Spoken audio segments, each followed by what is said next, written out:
ये चाबी मुझे अपने मकान के बरामदे में मिली थी, मेरी जेब से गिर गई थी। तो तुम ही वो आदमी हो जो चोरी से मेरे घर में आए थे? क्यों? मुझे कुछ कागजात की जरूरत।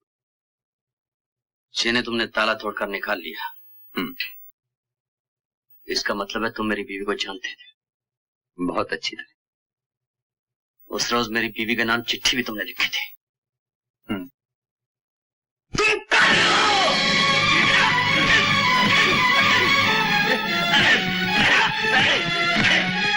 मेरी बीवी को खून किया, मेरा घर बर्बाद किया, मैं तुम्हें जेल से मार डालूंगा, जेल से मार डालूंगा।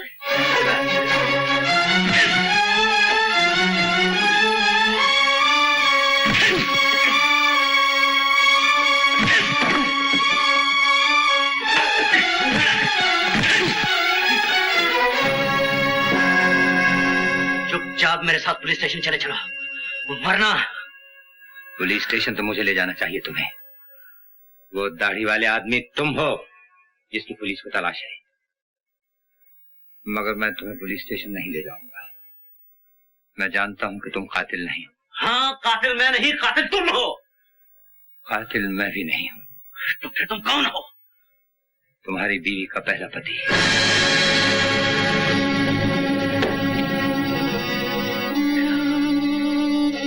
तुम उसके दूसरे पति हो,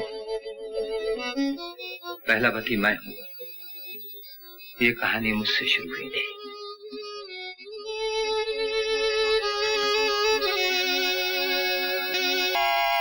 आज इस कहानी के से पर्दा उठाता हूं। मैं और मीना एक दूसरे से मोहब्बत करते थे, लेकिन हमें डर था अगर मीना के पिता से जिक्र किया गया तो वो शादी की इजाजत नहीं देंगे। इसलिए उनकी इजाजत के बगैर हमने शादी कर ली। उसी रात इमरजेंसी डिक्लेयर हुई और उसी ही रात मुझे लड़ाई के फ्रंट पर भेज दिया गया। उसके कुछ ही दिन बाद मैं लड़ाई में जख्मी हुआ और गिरफ्तार कर लिया गया, लेकिन मेरे बारे में ये खबर उड़ी कि मैं लड़ाई के महाज पर मारा गया। वक्त गुजरता गया, मैं दुश्मन की कैद से रिहा हुआ। वहां से छूटने के बाद मैं सीधा बंबई पहुंचा, सिवाय होटल में ठहरा। मुझे अच्छी तरह याद है, उस रोज नए साल की रात थी। होटल में खूब जश्न हो रहा था, मगर मेरा दिल बंबई में नहीं था, दार्जिलिंग में था। मैं जल्द से जल्द मीना से मिलना चाहता था।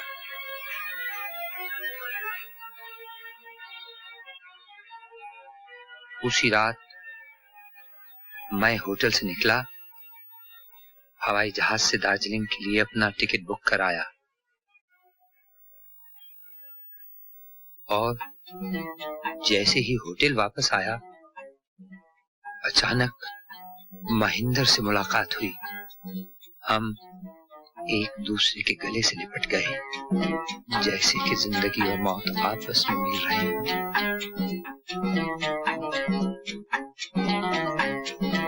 महेंद्र को मैं अपने कमरे में ले गया। अरे महेंद्र, अच्छा हुआ यार तुम मिल गए। ईमान से फ्रंट पे तो गोलियों की आवाज सुन के कान पक गए वैसे यार। अच्छा भैया, कोई इस दुनिया के इस हिस्से कोई नई ताजी खबर सुनाओ मैं। अच्छा, तो तुम्हें एक खौफनाक खबर सुनाए। आज हम इस होटल में मीना जी से मिले। अरे मीना को मिलना कोई खौफनाक खबर है यार? उसे मिलने के लिए तुम्हें तड़प रहा हूँ महेंद्र। मगर राजेश, उन्होंने दूसरी शादी कर ली। नहीं महेंद्र नहीं, मैं उनके शौहर से भी मिला। मेरी तमाम उम्मीदों पर पानी फिर गया। मैं उसी कुर्सी में धंस गया जिसमें बैठा था। अगले रोज मैंने महेंद्र से कहा, मैं मीना से मिलना चाहता हूँ। महेंद्र ने फोन मिलाया। मीना? हाँ, मैं महेंद्र बोल रहा हूँ, कैप्टन महेंद्र। मैं तुम्हें एक ऐसी खबर सुनाना चाहता हूँ जिसे सुनकर तुम हैरान रह जाओ। तुम्हारा पहला पति राजेश जिंदा है। मैं मीना राजेश बोल रहा हूँ मैं। मीना, मैं राजेश हूँ। मीना, मीना, मालूम है तो फोन नीचे रख दिया। तो फिर ट्राई करूँ? हाँ प्लीज पे करो। Operator, yes 242665। हम सारा दिन कोशिश करते रहे मगर मीना का फोन नहीं मिला। मैंने एक बार फिर फोन लगाया, उस तरफ घंटी बजने लगी। मीना ने फोन उठाया। फोन बंद मत करना मीना, मैं राजेश बोल रहा हूँ। पहले मेरी पूरी बात सुन लो। मैं सवाई होटल कमरा नंबर 320 में ठहरा हूँ। तुम मुझसे मिलने अभी चली आओ, मैं तुम्हारा इंतजार करूंगा। और हाँ, अगर तुम नहीं आई तो मुझे खुद तुमसे मिलने आना पड़ेगा।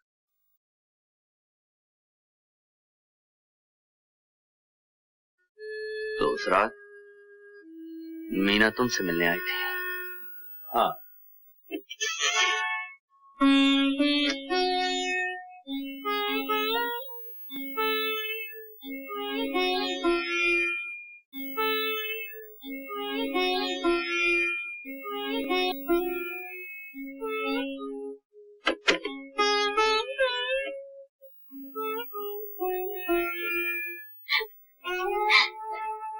काश तुमने मुझे न बुलाया होता, काश मैं न आती। घबराओ नहीं मीना, मैंने टेलीफोन पर जो कहा था वो धमकी नहीं थी, वो सिर्फ तुम्हें एक बार देखने का बहाना था।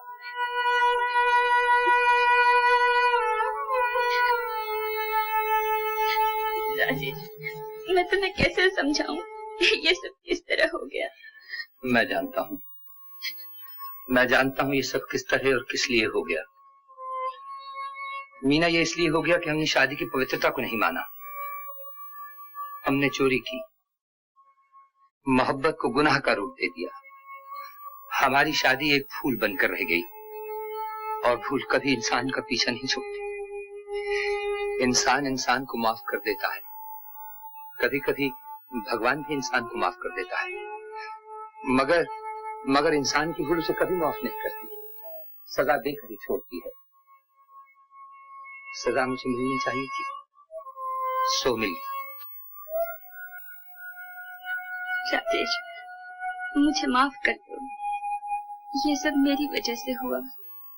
नहीं मीना, इसमें तुम्हारा कोई दोष नहीं।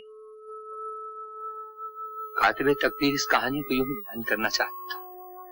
हम तो मिले, बिछड़ जाएं, फिर मिलें, फिर बिछड़ जाएं, और फिर दो अजनबियों की तरह अपने अपने रास्तों पर चले जाएं, जहां से पलट कर आना मुमकिन नहीं।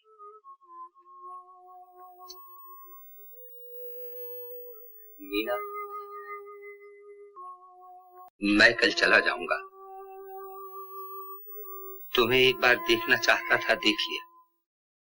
खुश रहो, आबाद रहो। राजेश तुम्हारे लिए आज से 5 बरस पहले मर चुका था, और मैं तुम्हें यकीन दिलाता हूं वो अब कभी जिंदा नहीं होगा।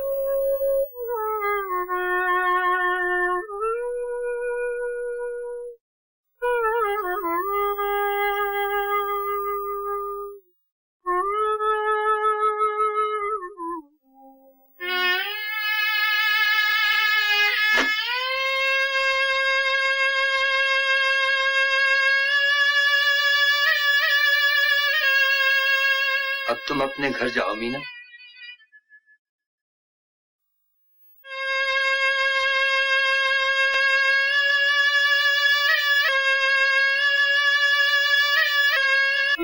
राजेश, मुझ पर एक और एहसान करोगे?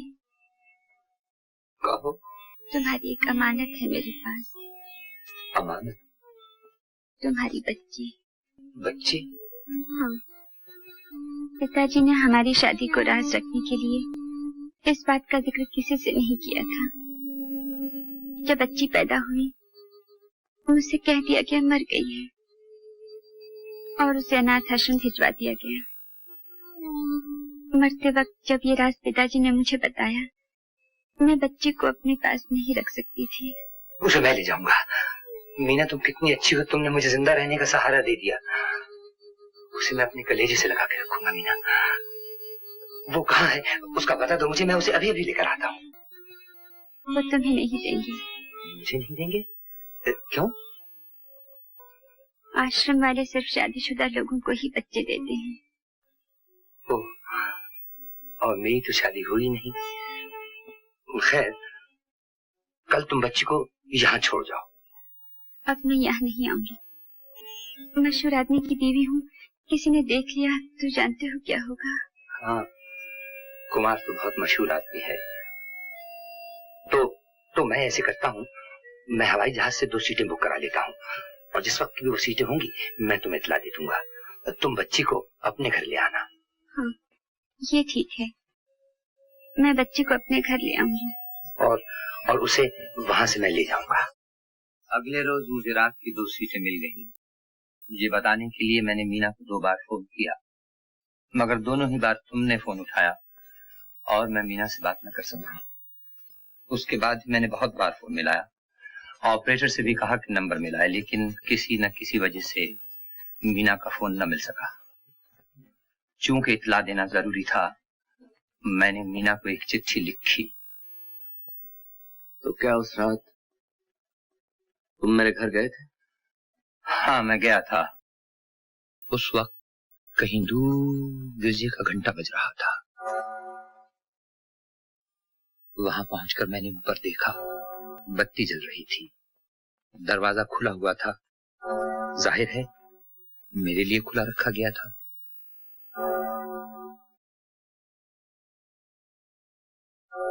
अंदर कमरे में अंधेरा था। अंधेरा जानबूझकर रखा गया था, शायद इसलिए कि जब मैं ऊपर जाऊं और वापस आऊं कोई मुझे न देख सके।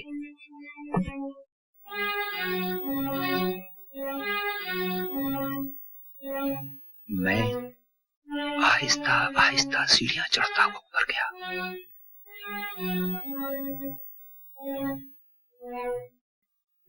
जैसे ही लैंडिंग में कदम रखा, ऊपर से ऊंचे ऊंचे बोलने की आवाजें सुनाई दी। मैं समझा तुम आ गए।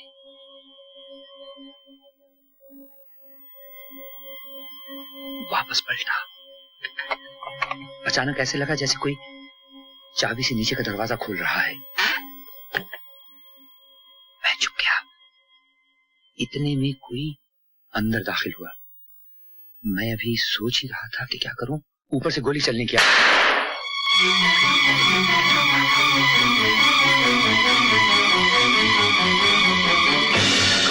हुआ तो देखा मीना की लाश खून में लिथड़ी पड़ी है। मैंने चारों तरफ नजर दौड़ाई, कमरे में कोई नहीं था। कातिल जरूर पीछे की सीढ़ी से निकल गया होगा।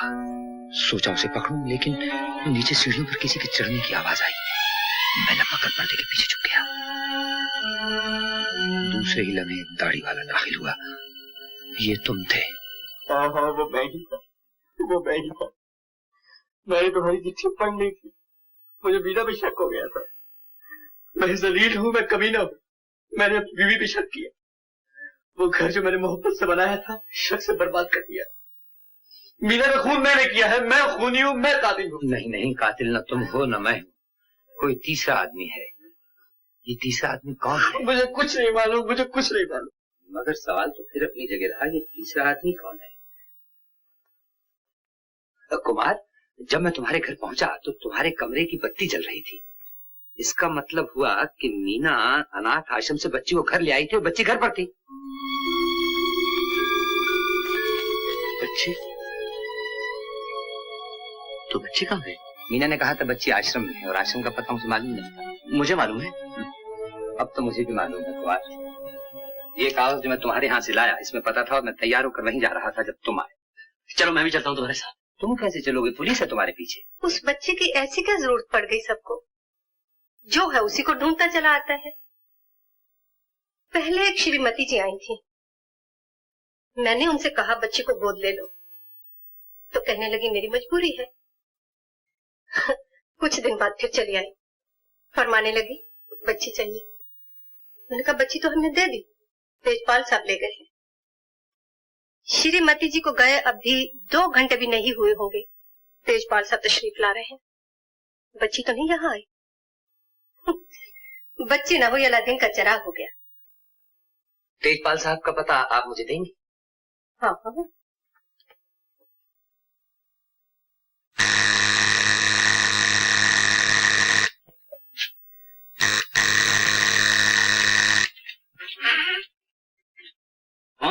परसों। तेजपाल सब यही रहते हैं ना? रहते तो यही है, पर आजकल यहाँ नहीं। कहाँ गए हैं? ऊटी, वहाँ उनकी ससुराल है। उनका पता मिल सकता है? पता तो हमारे पास नहीं है, मगर ऊटी में उनके ससुर की टी एस्टेट है। क्या नाम है उस टी एस्टेट का? गालबन जाली टी एस्टेट।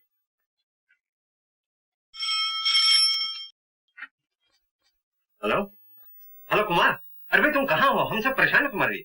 सुनो जगमोहन, तुम फौरन यहाँ चले आओ। सवाई होटल, कमरा नंबर 320। क्यों, आखिर बात क्या है? ये सब बाद में बताऊंगा, तुम फौरन यहाँ चले आओ, जल्दी।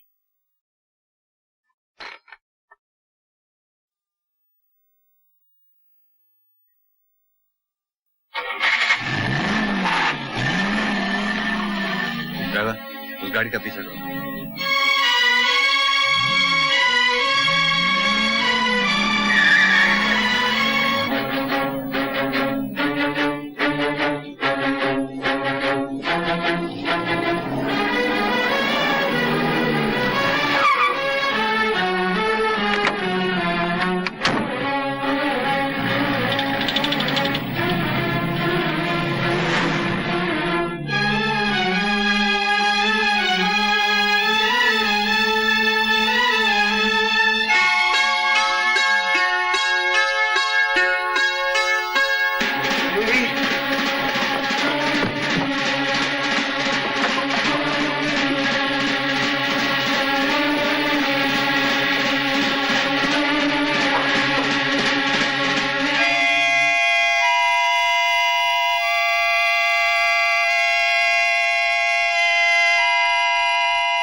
यार 2 मिनट में तुमने इतनी लंबी कहानी सुना दी कि मेरी कुछ समझ में नहीं आया।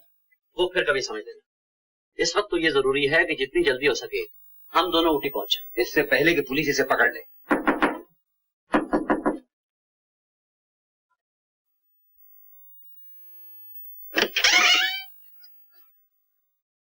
साहब आप कर दो।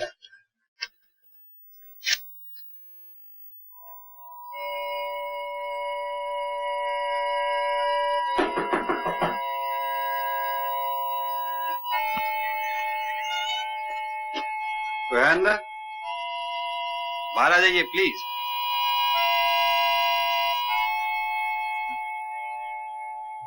What do you want? Sorry ma'am.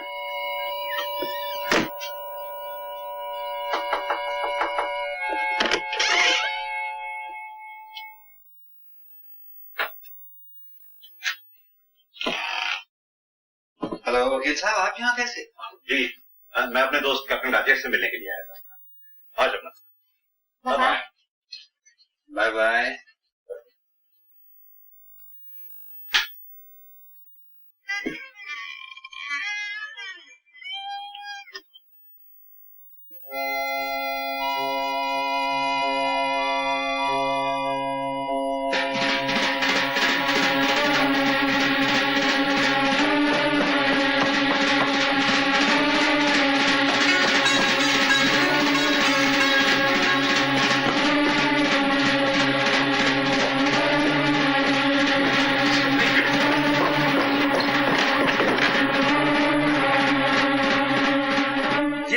आपका रूम बुक है।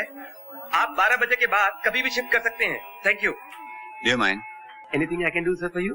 कैप्टन राजेश होटल छोड़ गए क्या? अभी थोड़ी देर हो गई चले गए। मेरा उनसे मिलना बहुत जरूरी है, क्या आप बता सकते हैं कहाँ है? ऊटी गए। हमने उनके लिए 2 सीटें बुक कराई हैं, बॉम्बे से बैंगलोर, बैंगलोर से कैम्बटूर के लिए। 2 सीटें? हवाई जहाज से। मेरे ख्याल में अगर आप जल्दी करें तो उनको एयरपोर्ट पे मिल सकते हैं। Thank you. वेलकम।